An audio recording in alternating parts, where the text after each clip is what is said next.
Béréchit, chapitre 3. Or le serpent était le plus rusé de tous les animaux des champs que Yahweh Elohim avait fait.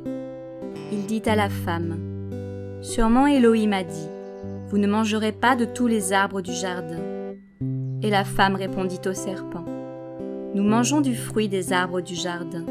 Mais quant au fruit de l'arbre qui est au milieu du jardin, Elohim a dit, vous n'en mangerez pas et vous ne le toucherez pas, de peur que vous ne mouriez. » Alors le serpent dit à la femme, « Vous ne mourrez pas, vous ne mourrez pas. Mais Elohim sait que le jour où vous en mangerez, vos yeux seront ouverts, et vous serez comme Elohim, connaissant ce qui est bon ou mauvais. » La femme vit que l'arbre était bon pour la nourriture, qu'il était appétissant pour les yeux, et que l'arbre était désirable pour donner de l'intelligence. Elle prit de son fruit et en mangea. Elle en donna aussi à son mari qui était auprès d'elle, et il en mangea. Les yeux de tous les deux s'ouvrirent, et ils surent qu'ils étaient nus. Ils cousirent ensemble des feuilles de figuier pour se faire des ceintures.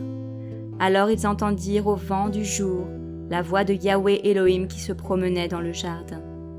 Et l'être humain et sa femme se cachèrent loin de la face de Yahweh Elohim, au milieu des arbres du jardin.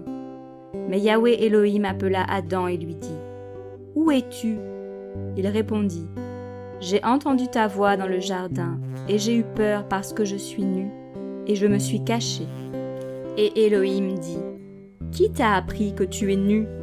Est-ce que tu as mangé de l'arbre dont je t'avais défendu de manger ?» Adam répondit, « La femme que tu m'as donnée pour être avec moi m'a donné de l'arbre et j'en ai mangé. » Et Yahweh Elohim dit à la femme, « Pourquoi as-tu fait cela ?» Et la femme répondit, « Le serpent m'a trompée et j'en ai mangé. » Alors Yahweh Elohim dit au serpent, « Parce que tu as fait cela, tu es maudit entre tout le bétail et entre tous les animaux des champs.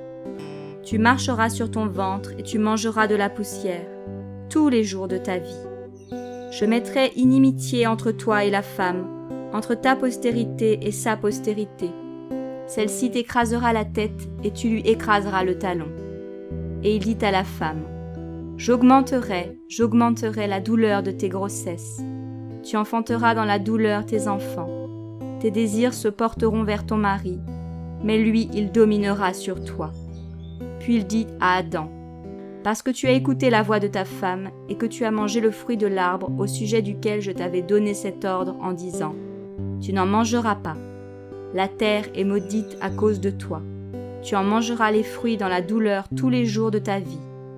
Elle fera germer pour toi des épines et des chardons, et tu mangeras l'herbe des champs. Tu mangeras le pain à la sueur de ton visage, jusqu'à ce que tu retournes à la terre d'où tu as été pris, car tu es poussière, et tu retourneras à la poussière. » Adam appela sa femme du nom de Kava, car elle est devenue la mère de tous les vivants. Yahweh Elohim habilla Adam et sa femme avec des tuniques de peau qu'il leur avait faites. Yahweh Elohim dit, « Voici, l'être humain est devenu comme l'un de nous pour connaître ce qui est bon ou mauvais. Mais maintenant, il faut prendre garde qu'il n'avance sa main et qu'il ne prenne aussi de l'arbre de vie et qu'il n'en mange et ne vive éternellement. » Et Yahweh Elohim le chassa du jardin d'Éden pour qu'il cultive la terre d'où il avait été pris.